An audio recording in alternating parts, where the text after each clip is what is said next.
clouds had begun to sprawl out in uncomforting webs. The world seemed abandoned, nature, a thing of the past. Nothing was fresh, no colors shined. Every day gloomier than the last. Walking the same streets, the same rusted bridge, day in and day out. The drone of life was a monotonous frequency. I was emotionless, sick of my own brain. For months I walked over that bridge with the blankest of stares and stillest of thoughts. Often my eyelids would grow heavy and I'd grin and long for the sleep of all cowards. I made the slow ascent to the top of the bridge. It was a nice enough day out, perfect sleeping weather.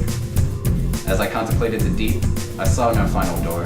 There was no light at the end of the tunnel. There was no end of the tunnel. I did not expect resolution, merely a change.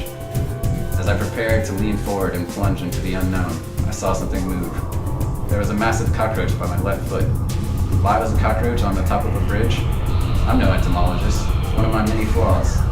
Instinctively I raised my foot to step on it, but I stopped short. He couldn't help it, he was a roach. He was just living as a roach lives. He had no worries or anxieties.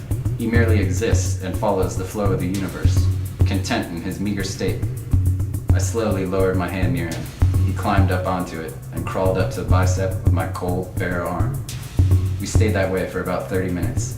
I thinking thoughts and feeling feelings. He simply wiggling his antennae.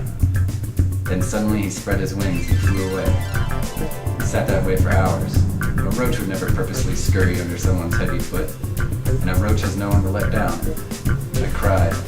How selfish am I to expect anything from life, as if life itself isn't enough. Continued to sit there, feet dangling off the side, teetering on the edge of oblivion.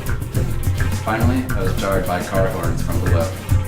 I stood up slowly and cautiously made my way down the bridge and just walked home. On the way, I looked at all the cracks in the sidewalk.